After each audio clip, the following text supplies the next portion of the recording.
អីក៏ជឿជាក់ម៉េចអីក៏មានទំនុកចិត្តម៉េចឬក៏ឆ្វេងនិយមម៉េចខ្ញុំតែងតែទទួលបានពាក្យពេចន៍មួយចំនួនហ្នឹងពីមនុស្សជុំវិញខ្លួនហើយយើងអាចនិយាយថាវាជាការសរសើរក៏បានការប្រអាប់ក៏បានប៉ុន្តែឥ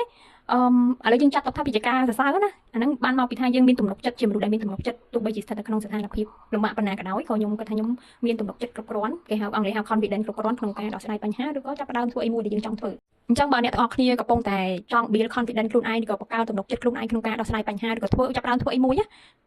ខ្ញុំជូន4 tip ដែលខ្ញុំអនុវត្តជាប្រចាំនៅក្នុងជីវិតរបស់ខ្ញុំទី1ស្គាល់ខ្លួនឯងឡើយហ្នឹងមានមិនស្គាល់ឈ្មោះស្គាល់តកូលស្គាល់ការងារស្គាល់ស្រុកកំណើតបងប្អូនបងប្អូនអីគឺស្គាល់ខ្លួនឯងនឹងជានរណាយើងស្គាល់ខ្លួនឯងថាយើងក៏ជាអ្នកណាកំពុងធ្វើអីមានអីខ្លះណាចាអញ្ចឹងនៅពេលដែលយើងស្គាល់ខ្លួនឯងច្បាស់គឺយើងដឹងថាយើងមានសមត្ថភាពឬក៏ពាក្យសាមញ្ញគេថាមានគីឡូប៉ុណ្ណាក្នុងការចាប់ផ្ដើមធ្វើអីមួយឬក៏ដោះស្រាយបញ្ហាអីមួយអញ្ចឹងទៅ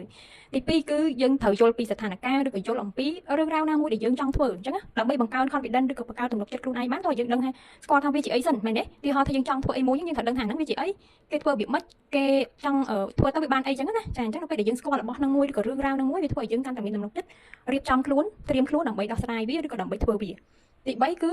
ធ្វើជាមនុស្សដែលមានដំណោះស្រាយមកជាមួយនឹងដំណោះស្រាយមិនមែនជាមនុស្សដែលតែងតែបន្ទោសតែងតែរុញរាតែងតែកិច្ចមុខមានន័យថាចង់ធ្វើអីខ្ញុំអត់មានលទ្ធភាពធ្វើខ្ញុំចេះខ្ញុំចោះមកពីអ្នកនេះមកពីអ្នកនោះអញ្ចឹងយើងអត់មានទំនុកចិត្តក្នុងការចាប់ផ្ដើមធ្វើអីមួយឬក៏ដោះស្រាយបញ្ហាអីមួយទេដើម្បីបង្កើន confidence របស់ខ្លួនឯងឬក៏ទំនុកចិត្តរបស់ខ្លួនឯងតើយើង take ownership របស់ខ្លួនឯងមានន័យថាធ្វើជាមនុស្សដែលមានដំណោះស្រាយមកជាមួយនឹងដំណោះស្រាយគឺយើងព្យាយាមរកដំណោះស្រាយថាអូខេបើយើងចង់ធ្វើអីមួយឬក៏យើងចង់ដោះស្រាយបញ្ហាអីមួយ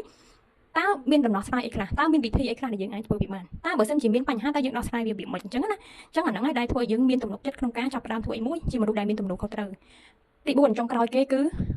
ប្រើឬក៏រៀនប្រើរបៀបគិតដែលវិជ្ជមានឬក៏ជាប្រព័ន្ធមានន័យថានៅពេលដែលយើងគិតគឺការសម្រេចចិត្តឬក៏ចង់ធ្វើអីមួយបង្កើនទំនុកចិត្តខ្លួនឯងមួយតើយើងចេះគិតជាប្រព័ន្ធមើលឆ្វេងមើលស្ដាំរកហេតុរកផលឲ្យបានច្បាស់លាស់មុននឹងធ្វើការសម្រេចចិត្តឬក៏ចាប់ផ្ដើមធ្វើអីមួយអញ្ចឹងទៅអញ្ចឹងអាទាំង4 tip ហ្នឹងដែលខ្ញុំគិតថាខ្ញុំប្រកាន់ខ្ជាប់ជាប្រចាំរហូតមកដល់បច្ចុប្បន្នដើម្បី